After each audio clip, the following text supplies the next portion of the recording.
Hey y'all, it's Addie with Tasty Tidbits. Today I am showing y'all my mom's recipe for apple cake.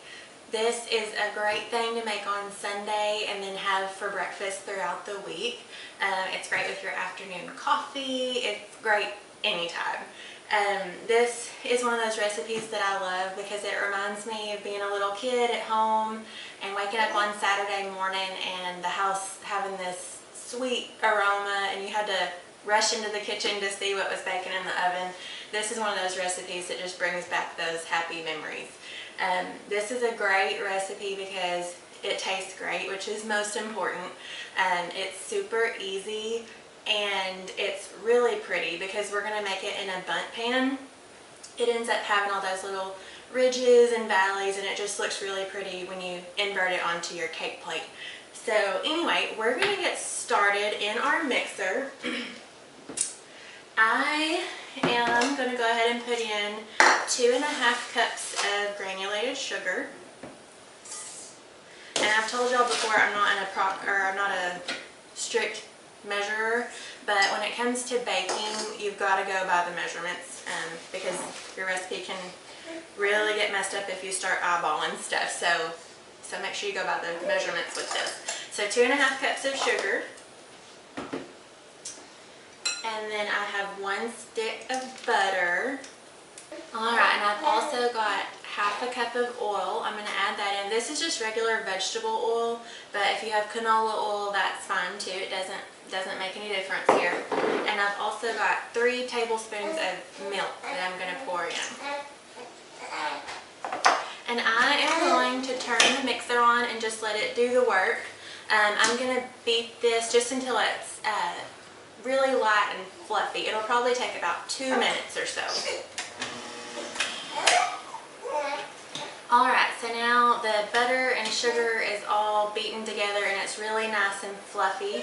So I have 4 eggs here and I'm just going to turn my mixer on and beat these in one by one.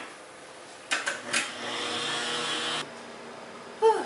Okay, I just had to rock a crying baby to sleep between the last clip and this one, so if I can do it, you can do it. Alright, so we've gotten our 4 eggs all incorporated into our butter and sugar mixture here.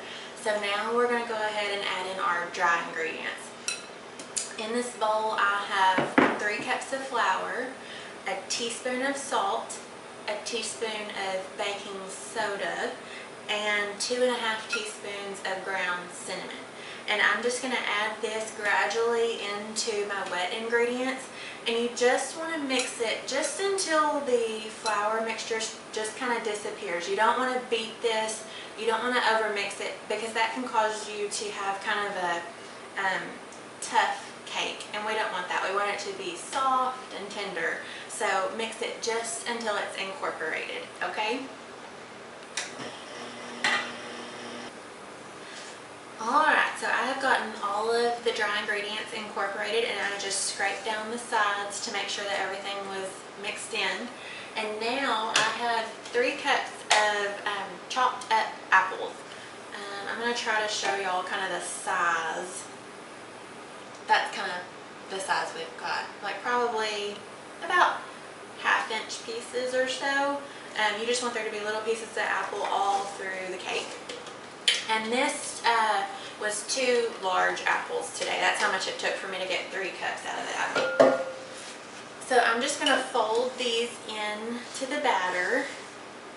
And this is also a great recipe to swap out pears for the apples. My parents have a pear tree in their backyard and we're always trying to find things to do with all the extra pears. So this is a good recipe. If you want to use pears instead, you can do that too. Okay, I've got all the apples incorporated into here, and this is also the point that if you wanted to put nuts in here, you could do like a cup of chopped pecans and put in, but we just like it without the nuts, so we just do the apples. But if you wanted nuts, just put them in at this stage with the apples. And so now I have my bundt pan and I have greased this and floured it.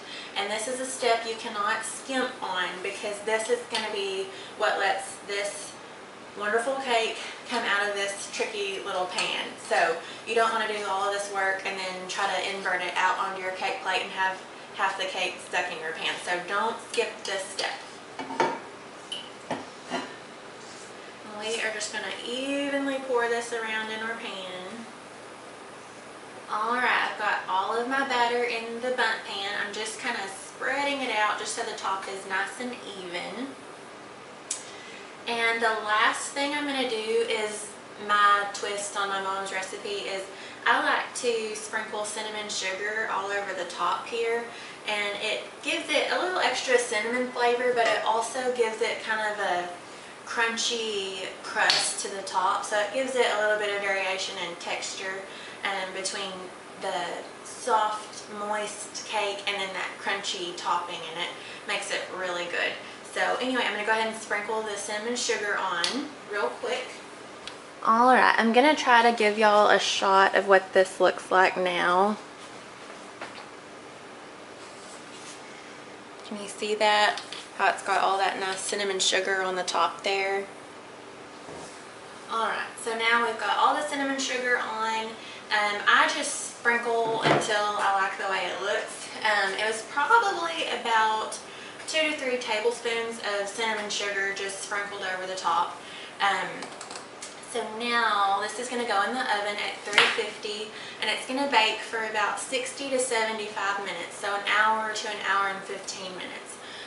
In my oven, I usually have to do the full hour and 15 minutes, but everybody's oven is different, so just check it at an hour and see where you're at. And you're going to want to check and see if it starts to pull away from the outside. It's like the cake is going to kind of shrink up a little bit. That's a sign that it's done. And also you can use a toothpick and just insert it kind of in the middle here. And if it comes out clean without any like wet batter on it, that's another way for you to tell that it's done. So check it at an hour. If you're new to baking and you're not really sure, check it at an hour. See if it's set, if it's pulling away from the edges. If it's not, put it back in for about 5-minute increments and pull it out and check it every 5 minutes until you feel like it's done. So we're going to pop this in, and I will probably just post a picture when it's done so y'all can see the finished product. So anyway, I'm glad that y'all stopped by. If you enjoyed the video, like and subscribe. Also, I'll post the link to my blog so you can see the recipe written down with instructions and step-by-step pictures. And next week, we are going to do a barbecue ranch salad. That's always a big hit. So y'all make sure that you come back next week and see me. Okay? Y'all have a good day.